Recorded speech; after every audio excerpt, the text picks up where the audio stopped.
Hey guys, welcome back. I hope you are having an amazing day. Let's get right into the stories. The first one is a pro-revenge story. It all started when Tom and I had our first kid, Jacob. Tom forced me to quit my job, leaving me financially dependent on him. 2 years after our daughter Emily was born, I discovered Tom was having an affair. By then, his abusive behavior had escalated. Verbal insults, emotional manipulation, and at times, even physical violence. The final straw came when he lashed out at Jacob. I had no choice but to kick Tom out in 2018. With no job and no family support, I couldn't afford childcare. Tom refused to give me a penny, saying, "The courts haven't ordered me to pay you anything." He even lied to the bank, getting my accounts frozen, and assaulted me when I filed for a default divorce judgment. 6 months after I kicked him out, the judge finally ordered Tom to pay child and spousal support, $2,800 a month. He refused to pay until the garnishment kicked in, racking up $7,000 in arrears. I used that money to get permission to move away with the kids. A year after our divorce was finalized in 2019, I remarried Mark. In the court documents, there was an unchecked box indicating that spousal support would stop upon remarriage. Assuming I was still entitled to it, I pocketed that year's spousal support, $14,000, instead of filing for a share of Tom's retirement fund. Little did I know, Tom had other plans. In 2021, out of the blue, Tom filed for sole custody of the kids. That's when he discovered I had remarried and received spousal support during my first year with Mark. I admitted to keeping that $14,000 instead of going after his retirement account. I offered to let him keep that money if he dropped the custody battle, and we'd call it even. He demanded I repay the spousal support. The judge ordered me to return it but increased the child support, essentially having Tom pay himself back. I even got an extra $20 a month out of the deal, and Tom dropped his custody bid in exchange for 2 extra summer weeks with the kids. Determined to get what was rightfully mine, I pursued splitting Tom's retirement account. He dragged his feet for 4 years, prompting the court to sanction him with an additional $600 a month in payments to me for a year, on top of child support. They even held him in contempt. In January 2023, Tom proposed to his girlfriend Stacy. 2 months later, I finally received the disbursement from his 401k, a sum 4 times larger than the spousal support overpayment. I had expected around $14,000, which is why I thought keeping that money and not filing for his retirement was a fair trade initially. Had Tom not tried to take the kids, I would have never pursued his retirement account. But he played a stupid game and won a stupid prize. Recently, Stacy emailed me, claiming it was my fault Tom wouldn't marry her because I cleaned out his retirement account. I explained that I had given Tom the option to let me keep that year's spousal support or take it back and face me filing for his retirement. He chose the latter. I suggested they get a prenup if they're worried about protecting his assets. Stacy argued she shouldn't have to sign a prenup because I robbed him. I never asked to be financially dependent on Tom. He made it clear he wanted a court order to support his kids, so I got one. I tried to be fair by taking the lesser amount initially, but he wouldn't let me. Tom refused to pay until the support orders were enforced, even getting his license revoked. Trying to get me in trouble for accepting the overpaid spousal support backfired, costing him dearly from his 401k. The next one is an entitled people story. I've lived on my family's land for as long as I can remember. It's been in our family for generations, and I inherited it from my grandparents when they passed away. The property is pretty secluded, located at the end of a long, winding dirt road that leads to a river. The only way to access my house is via a little wooden bridge that crosses the river. I like the privacy of being tucked away on my own little piece of paradise. The solitude lets me focus on my artwork and music. That's how I make a living, selling my paintings and performing gigs with my band at local bars. It's not much, but it's enough to get by. I'm definitely not rich, but I don't need a lot either. About a year ago, a homeowners association formed for the houses further down the main road leading to my property. I made sure not to join since homeowner associations have always rubbed me the wrong way. The idea of a bunch of strangers trying to tell me what to do on my own land just didn't sit right with me, so I purposefully avoided any involvement with the group. Everything was fine until one morning when I headed out to run some errands. To my absolute shock, I discovered my bridge completely demolished. The wooden planks had been ripped up and tossed in the river. Without that bridge, there was no way for me to drive my truck on or off the property. I was furious. Who could have done this? As I pondered the bizarre situation, a shiny black SUV pulled up on the other side of the river. A man in a polo shirt and khakis stepped out. Definitely not someone I recognized. "Good morning," he called out cheerfully. "My name's Brad. I'm the homeowner association president." My blood boiled instantly. Of course it was the blasted homeowner association behind this sneaky sabotage.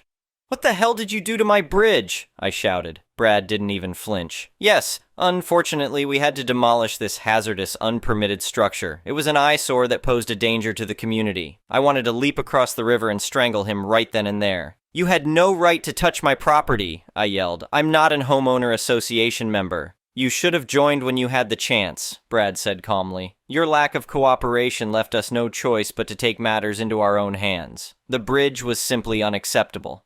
"That bridge was the only access to my house," I cried in exasperation. "How am I supposed to get in and out now?" "You'll just have to build a new one according to homeowner association guidelines," Brad replied matter-of-factly. With that, he turned abruptly and headed back to his SUV, ignoring my continued shouts of protest. I watched in angry disbelief as he drove off, leaving me utterly stranded on the wrong side of the river. Over the next few hours, I tried my best to rebuild some makeshift form of bridge using spare planks and logs I had lying around, but it was no use. Without proper tools or materials, my attempts failed pathetically, leaving me stuck on the roadside of the river. I ended up having to call my friend Zach to come pick me up just so I could get back home. The whole time I fumed with rage, concocting ways I could make this darn homeowner association pay. By destroying my bridge without permission, warning, or care for the consequences, they had declared war. That night, an epic scheme began brewing in my head. If that homeowner association wanted a battle, they were sure as hell going to get one. The very next morning, I called up a lawyer buddy of mine named Steve. He informed me that the homeowner association's actions were entirely illegal given that I wasn't a member. Their vandalism gave me every right to sue. Armed with that knowledge, I drafted up a letter stating my intention to file a lawsuit seeking compensation for the bridge demolition and emotional distress. I included photos of the destruction and made multiple copies. In the middle of the night, I had Zach drive me over to the homeowner association neighborhood. We stealthily approached each house, sliding my bright red lawsuit letters into every mailbox. The president's house got an extra special delivery. I duct-taped the letter right to his front door. By the morning, pandemonium had broken out in the homeowner association. My friend said he heard people buzzing about the letters everywhere he went in town. I even got a call from a heavily breathing Brad promising the homeowner association would pay for a new bridge. But I wasn't done yet. During the day, I had Zach help me print out dozens of flyers titled "Boycott the Homeowner Association." At night, we returned to plaster the flyers all over the neighborhood on mailboxes, doors, and even cars. We signed each one, "Concerned Citizens Against Corrupt Homeowner Associations." Over the next week, my bridge lawsuit gossip spread like wildfire. My anonymous flyers escalated tensions even further. Homeowner association residents started arguing over how the organization was run. Many questioned why my property was targeted. Some even publicly distanced themselves from the homeowner association altogether, now that its corruption had been exposed. Brad and his cronies tried to do damage control, but it was too late.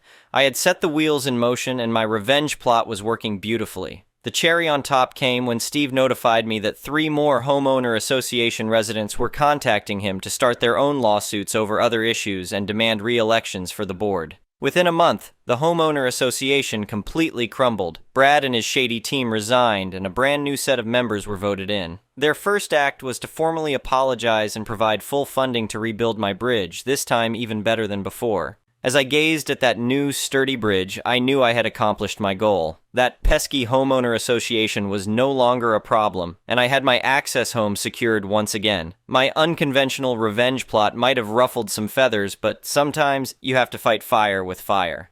All's fair when an homeowner association tries to covertly demolish your property. This was one battle I took pride in winning. The next one is a petty revenge story. Today was my nephew's 13th birthday, and was the day I finally got back at my Sil for her antics. SAL has had a habit of swapping name tags on the gifts with her cheap last-minute finds, since the gifts were opened when the extended guests had left. She had been successful with a gift I sent over when I was out of town and couldn't attend my nephew's birthday a few years ago, and thought she might try to pull her usual trick. So, I got my neighbor in on this, gave him a box with bright yellow wrapping, and asked him to brag about how he got lucky in finding this super rare Star Wars Lego set while Sil stood near, knowing the gifts will be opened later when he'd had left. As expected, Sil decided to generously help set up the gifts and the decorations. I caught her eyeing the box with the yellow wrapping, and before long, she accidentally knocked over a few, quickly swapping the tags. After the party, nephew eagerly tore into the presents. The look on SIL's face made me wish we had some reality TV cameras set up for this. When nephew opened the box with the bright yellow wrapping with her name on it, out came a few packs of cigarettes and a box of contraceptives with a post-it note reading, HB, you're a man now. SIL was speechless, and so were the rest of the family. She tried to play it off as a prank, and that she wanted nephew to be prepared for adulthood. She was red as a ripe tomato the rest of the night. The next one is a malicious compliance story. Forgive me if this isn't formatted well. I've followed this thread for a long time, but only just created this account to post this story. Names have been changed. For context, I am a pastor in a large denomination that takes years to become fully recognized or ordained as a clergy person. There are several interviews with different teams to see if a person is fit to serve. When this story occurred, I was already past 4 steps and working on the last and final step to be ordained. Part of this step required recording and submitting a sermon on one of only a set number of biblical texts. Sermons using outside texts would not be accepted. At the time, I was an associate pastor in a relatively large church, almost 1,000 on a Sunday between multiple services, and I was initially hired to be one of the primary preachers. However, the senior pastor would set the sermon series, sermon topics, and scriptures for each Sunday. We were asked to stay on theme and on topic for any service in which we preached. Soon after I arrived at this church, the senior pastor, who had been there for many years, announced their retirement. An interim would take their place until the next long-term pastor was selected. We'll call this interim Pastor Richard. The first time I met with Pastor Richard after the former pastor's retirement and his start, he told me that he didn't think I had what it took to be a pastor. He then proceeded to strip me of nearly all my pastoral responsibilities. Prior to his arrival, I regularly preached 3 or 4 Sundays a month, was called for visits, and oversaw the sacraments. After the meeting with Pastor Richard, I was relegated to organizing a team of 125 volunteers, ensuring we had liturgists, ushers, greeters, and parking lot attendants. My preaching was also cut to just once a month at best. And even though I was working on my paperwork for the final step toward ordination, Pastor Richard refused to schedule any of the biblical texts required for the sermon for my ordination paperwork. To his credit, he did say that I could use whatever verses from the Bible that I wanted, so long as I stayed on theme for the sermon and series. However, I refuse to bend scripture to say something that it doesn't. If a text is about forgiveness, I won't try and proof text it to make it fit a theme of justice. Somehow, every time I was scheduled to preach, the theme of the sermon did not fit any of the handful of texts I was allowed to preach for my paperwork. For anyone curious, it was also a requirement that the sermon be delivered in the church you were serving at the time, meaning I couldn't fill in for someone else in order to complete the task. Eventually, Pastor Richard's interim tenure was drawing to a close.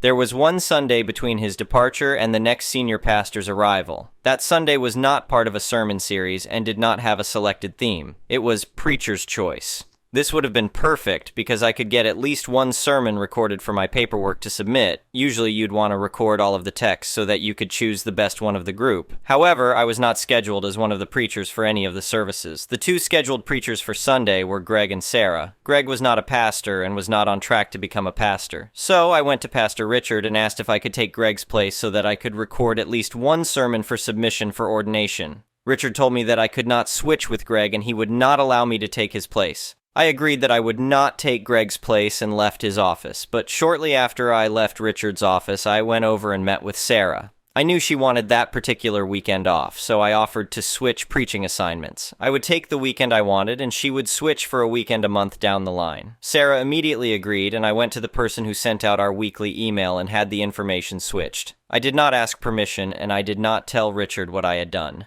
The email went out on Wednesday night, and on Thursday morning when Richard came in, the first thing he did was come into my office. He demanded to know why I disobeyed his order. I simply pointed out that he told me I couldn't preach in Greg's place, which I wasn't. Instead, I would preach in Sarah's place. There wasn't much he could do because the information had already been sent out to the church, so he left my office in a rage. I preached on Sunday using one of the required texts and used it to submit for the final step in my ordination. Unfortunately, I was not ordained that year. It would take me another year beyond that, but the look on his face when he realized I had followed his order to the letter and there was nothing he could do about it still makes me chuckle years later. The next one is an entitled People Story. So, I am financially okay. One of my closest friends is backyard to 13K SF house has a tennis court rich. We went to college together and have been incredibly close friends for 20 years. His kids call me their uncle, I was in his wedding party, I spoke at their wedding, I can go on. It's important to note we were also broke together. As broke as two kids at a private university not taking out loans could be, Mom and Dad paid the tuition. Beer money was on us. Here is the issue. He took up golf. I've played for years and will play at the local courses and spend up on bucket list trips. Pebble Beach, Streamsong, Ireland.